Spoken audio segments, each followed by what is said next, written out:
Olá, seja bem-vindo a mais uma aula do curso Professores Apaixonados. Que bom ter você aqui conosco em mais um dia, em mais uma oportunidade de adquirir conteúdo para você, para sua unidade, para sua igreja.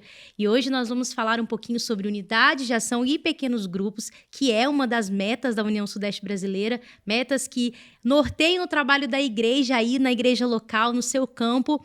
E hoje voltamos com um convidado especial que estava com a gente lá na primeira aula, que é o pastor Irã, presidente da União Sudeste. Pastor, seja bem-vindo mais uma vez aqui à nossa aula, ao nosso curso. Pastor Santiago, aqui o pessoal já conhece, né, pastor? Terceira aula, já está bem conhecido, né, pastor? Estou bem conhecido. Eu tenho certeza que em algum momento a gente se encontrou em um congresso, quem sabe na formatura do ano passado, e espero encontrar vocês na formatura desse ano também. Obrigada, pastor. Bom, nós vamos começar já o nosso tema aqui de hoje. Eu queria começar perguntando ao pastor Irã um pouquinho sobre formação de líderes, né? Como as unidades de ação elas podem servir como escola de formação. É possível? E se for possível, como? Olá, Yane, alegria de estar com vocês aqui de novo. É completamente possível. Eu quero fazer uma conexão, e se vocês me permitem, eu me lembro dos meus primeiros passos de liderança quando eu, menino, lá no Clube de Desbravadores, fui colocado para ser primeiro secretário da unidade e depois capitão da unidade. Ali foi um laboratório, eu não tinha ainda todos os princípios de liderança, mas entendia a responsabilidade que eu tinha. E eu vi outros líderes, fui orientado pela diretoria, eu tinha um conselheiro. Não é diferente na unidade de ação. Quando nós somos os professores titulares da nossa unidade, uma das nossas responsabilidades, e que é uma das 5 metas, no caso a segunda, é formação de líderes. Você tem que olhar com muito carinho dentro da sua unidade e você tem que sonhar o crescimento dela. Tem que visualizar o resultado do trabalho missionário dos seus liderados, o avanço e mais pessoas chegando, fruto do comprometimento com a missão, e entender que vai chegar um momento e que você precisará ter líderes preparados. Líderes que possam dividir a responsabilidade com você. E essa unidade possa ser dividida para poder crescer e para a gente poder realizar um melhor trabalho. Para isso, você tem que preparar a gente. E a unidade de ação é um excelente laboratório para que mais pessoas possam estar engajadas liderando outras pessoas. Pastor, a gente, na primeira aula, falou um pouquinho sobre formação de lideranças. Me lembro que o senhor citou o exemplo de Jetro, Moisés, falando de pastoreio, de formação de liderança. E para que a gente aprenda um pouco mais sobre o potencial da unidade de escola sabatina na formação de uma cultura de pastoreio e discipulado. Como que a gente pode viver a experiência dentro da formação de liderança, da segunda meta, em termos de criarmos cultura de pastoreio e discipulado? Muito boa pergunta. Em primeiro lugar, os meus liderados devem olhar em mim uma fonte de segurança para eles, de auxílio, de ajuda. O pastor local não pode ser, imagine, ele normalmente tem 6, 7 igrejas. Ele não pode ser o responsável por tudo na igreja. É por isso de que o pastoreio ele é compartilhado. É necessário mais pessoas assumindo esse papel. E você, que está à frente desse grupo menor, é você quem dá o primeiro passo em qualquer maior, ou seja, qualquer necessidade em que tenham dentro do processo de crescimento e desenvolvimento, está sobre o seu papel, sobre a sua responsabilidade. Eu entendo, e aí eu vou conectar dentro da formação de mais gente, eu entendo de que os líderes, ou seja, os liderados da sua unidade, eles deveriam ser visitados, eles deveriam ser acompanhados, deveriam ser desafiados. Você pode desenvolver líderes em diferentes práticas.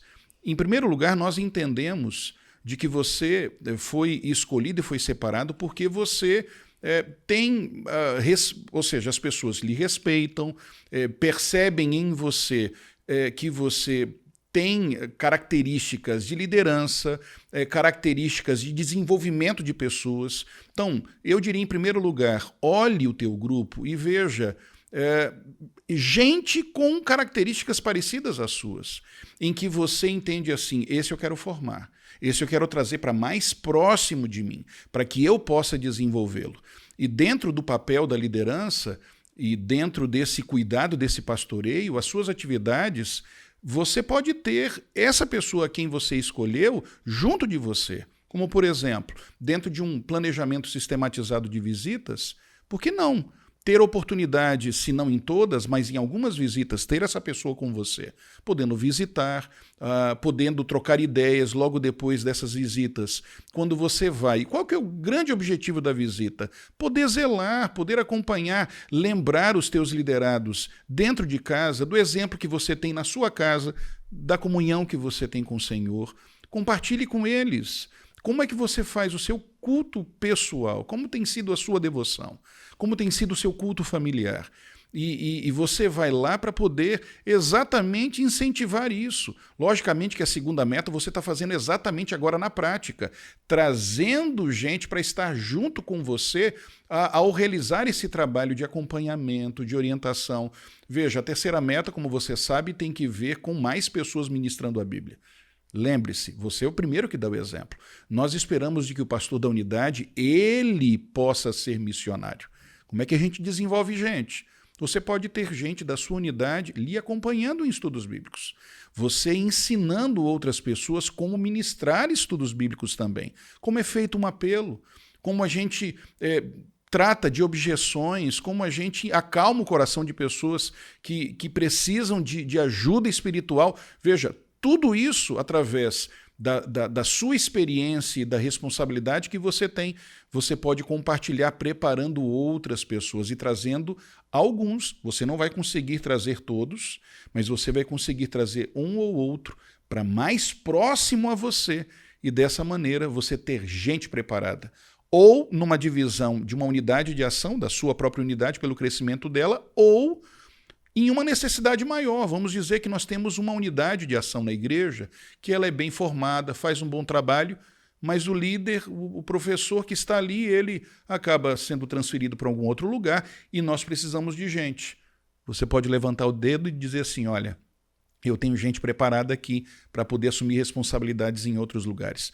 Então, todo esse papel, um líder que não desenvolve outros líderes, ele não está cumprindo de maneira plena aquilo que se espera da sua responsabilidade perante o Senhor. Fantástico, pastor. Dá para viver no dia a dia, dá para visualizar o dia a dia tão agradável na formação de discípulos com essa visão de trabalho. Fantástico, meu Deus, seja louvado por essa aula tão linda que você acaba de ministrar. E não existe, para o líder, não existe melhor pagamento do que você poder ver o desenvolvimento de gente, você ver o crescimento delas, fruto da sua liderança, do seu trabalho intencional, e você ver gente amadurecendo e preparando mais liderança para outras responsabilidades da igreja. Então, quando nós não temos esse trabalho intencional, a gente, infelizmente, não cumpre de maneira completa o nosso papel de líderes. Líder tem que formar outros líderes. E, pastor, isso é válido também a partir de uma unidade de ação de adolescentes, por exemplo, ou só mais com jovens e adultos? A sua pergunta é excelente, Ayane, por quê? A gente ensina não só mostrando, a gente ensina também botando as pessoas para poderem assumir responsabilidades e executando papéis. Eu quero voltar ali e, por exemplo, falar com os nossos adolescentes. Quando você está realizando o trabalho, nas visitas, ministrando estudos, em algum momento você pode parar e dizer o seguinte, amigo, hoje é com você. Você já me viu executando essa responsabilidade. Agora, nessa visita, eu vou lhe acompanhar. Eu quero ouvir você falando. E aí ele vai ministrar a visita ali, vai aconselhar, vai trazer uma reflexão pontual, vai se colocar à disposição, enfim, aí é uma outra temática, né? Como fazermos visitas. Mas, por exemplo, até mesmo lá na unidade de ação, no sábado, você, para poder desenvolver, nesse sábado, não sou eu que recapitularia a lição com vocês, é quem eu estou preparando aqui. E você colocar pessoas na prática. Os adolescentes, eles amam poderem participar. Desafios, né? Desafios. Veja, esse princípio vale para todas, logicamente, quando a pessoa tem condições. Quanto menor, maior cuidado a gente precisa ter, porque ainda requer um crescimento e um desenvolvimento. Mas a partir do momento onde nós temos, por exemplo, os adolescentes, eles mesmos podem assumir papéis dentro da sua classe e podem crescer e se desenvolver como os desbravadores. A gente começa exatamente na adolescência aí. E a gente se surpreende. Não subestime os menores. Não subestime as crianças e adolescentes. Eles podem fazer muito, muito, quando desafiados e, sobretudo, quando são usados por Deus, eles podem cumprir um tremendo papel em nossas unidades e em nossas igrejas. Muito bom. Bom, quero falar um pouquinho agora, pastor, sobre plantio de igrejas, né? No passado, as igrejas adventistas, elas trabalhavam com as filiais da Escola Sabatina no plantio de novas congregações. A gente tem até um projeto aqui na União, né, que é o Em Cada Cidade Uma Igreja, e pensando nisso, eu queria que o senhor falasse um pouquinho sobre como esse trabalho ele renova o senso de missão da igreja local, né? O plantio de igrejas através da unidade de ação. A unidade de ação ela tem como propósito salvação de pessoas. E o que nós esperamos com todas essas ferramentas, o trabalho do pastoreio, a proximidade dos seus membros e dos seus liderados, de que ela seja tão unida, tão próxima, de que ela não se baste no sábado ali. Nós esperamos, e quando nós falamos isso, a gente até espera de que a unidade de ação ela se torne um pequeno grupo fora da igreja, em algum dia da semana, que possam se reunir. Nós sabemos de que existem pessoas que não vão vir diretamente para a igreja, mas lá no nosso pequeno grupo, dentro do meu lar, as pessoas se sentem mais confortáveis para virem, participarem, tomarem uma refeição juntos, poderem estudar a Bíblia. Tudo isso facilita o processo de decisão de pessoas. E quando nós temos uma unidade que ela tem uma identidade bem clara, ou seja, são unidos, entendem a responsabilidade que eles têm do lado de fora, fica fácil mobilizar a igreja para poderem cumprir um papel estratégico. Hoje, nós estamos plantando, nesse exato momento, igrejas em 62 cidades do estado de Minas Gerais. São obreiros que receberam um desafio. Eles estão sendo, sim, mantidos, acompanhados pela igreja. Nós temos igrejas próximas que têm nos ajudado dentro desse trabalho, mas lembrem-se, eles estão em lugares onde não tem nada. Nós começamos o ano passado, em muitos lugares nós já tivemos muitos batismos e nós temos já em dezenas delas, em cerca de 40 delas, nós já temos cultos oficiais da igreja, já temos os programas acontecendo. E olha, toda ajuda é bem-vinda. Você já parou para poder avaliar em poder levar a sua unidade de ação, você que tem uma igreja próximo a uma dessas cidades? Já pensou em colocar o desafio de poder, com a sua unidade, poder ir a esse lugar, poder iniciar um processo de trabalho? Nós temos lugares onde existe muito desafio. Você já pensou nesses lugares, tentar entrar em contato e poder, com a sua unidade, a cada sábado, conversar com a igreja, conversar com a liderança e poder assumir o papel em dizer assim, olha, com a minha unidade, nós vamos tentar ajudar ao plantio de igrejas. Nós temos ali pouca gente ainda, mas se a nossa unidade, nós podemos andar uma milha a mais e aos sábados, irmos a esse outro lugar, essa igreja que está sendo plantada próxima a você, e vocês poderem apoiar, fazerem dessa unidade de ação uma unidade filial, isso ajuda e dá velocidade ao plantio dessa igreja. E não só isso, você vai fazer um bem tamanho, porque você vai levar aos seus liderados a oportunidade de terem contato com muitos não adventistas, com pessoas que estão aprendendo a verdade, com pessoas que estão interessadas e muitas delas ainda não sabem dar estudos bíblicos,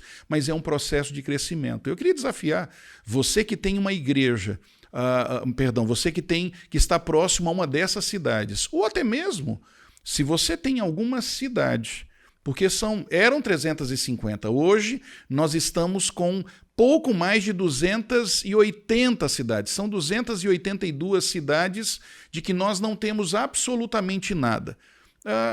Por que esperar intencionalmente a realidade? Veja, faça um planejamento com a sua igreja, faça um planejamento com o seu pastor.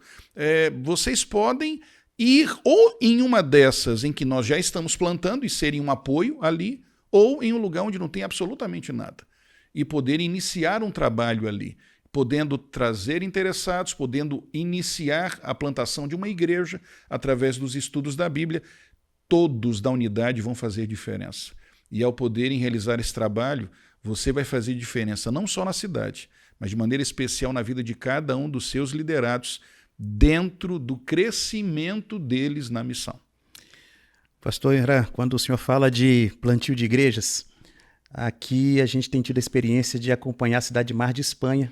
Eu faço questão de levar meus filhos, porque eu já vi uma igreja ser plantada, eu já plantei igrejas, e eu tenho certeza que se os meus filhos eles não testemunharem de uma nova igreja nascendo, os meus filhos não vão testemunhar do reino de Deus com tanta qualidade como a oportunidade de ver gente se preparando para a volta de Cristo, onde nem se imaginava que Jesus ia voltar. Que Deus seja louvado por esse projeto, se envolva, promova e vá ver o que Deus está fazendo em Minas Gerais.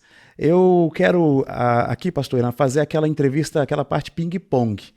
E aí a minha primeira afirmação é: ser líder de unidade de ação é ser pastor. Você tem como responsabilidade pastorear os seus, desenvolvê-los espiritualmente e na missão, dando exemplo, logicamente, e os engajando nessa responsabilidade. E, pastor, o discipulado nas unidades é poder mostrar na prática, através da sua experiência e da sua vida, como você tem sido abençoado, trazendo pessoas para a sua vida e fazendo da sua vida bênção para eles. E plantar igrejas com a unidade? É uma oportunidade, é um privilégio. A unidade de ação, ela tem um propósito. E se você otimiza esse propósito num plantio de uma nova igreja, amigo, você vai trazer um bem não somente para esse novo local, aonde está sendo agora pregado o evangelho pela sua equipe, pelo seu time, mas você trará um bem de crescimento e desenvolvimento espiritual e missionário para todos da sua unidade. É verdade. Só complementando, vocês estavam falando do plantio de igrejas, e para finalizar mesmo, muitas pessoas da nossa igreja têm vontade de ser missionário além-mar, sabe? Mas não tem condições às vezes. Eu acho que esse projeto, ele vai de encontro a isso. E o professor, ele pode estimular, né? Às vezes na sua unidade tem pessoas que têm vontade de ser missionário. Olha, você vai ter a oportunidade de levar a igreja adventista para um lugar que não tem igreja e aqui pertinho. Você às vezes não tem condição de viajar para outro país, mas aqui perto você pode fazer a diferença. Ayane, eu posso me somar nessa sua fala? Amigo, qual é o grande desafio da sua unidade? É recapitular a lição a cada sábado? Esse é o teu grande sonho? É simples isso? É isso que lhe move? Que tal colocar um desafio maior para a sua unidade? Aceitar o chamado do Senhor Jesus e plantar uma nova congregação, uma nova igreja. Amém. Assumir, você talvez não tenha uma cidade para ir. Por que não um novo bairro? Um local onde nós não temos ainda presença adventista. Nós temos, através da unidade de ação, um dos melhores métodos para o impacto, pela força de todos, e pela paixão de que Deus colocou no seu coração para poder desenvolver gente nos caminhos do Senhor. Pense nisso e que Deus te abençoe muito dentro desse propósito, na formação de líderes, na formação de pessoas e de maneira especial no plantio de igrejas. Amém. É isso. Obrigada, pastor Irã, mais uma vez. Obrigada, pastor Marcos Santiago. Acho que hoje foi mais uma aula inspiradora. Uma bênção. Tenho certeza que você que nos assiste aí saiu daqui hoje inspirado. Esperamos você nas próximas aulas. Os próximos conteúdos estão demais. Você não pode perder. Obrigada e até lá.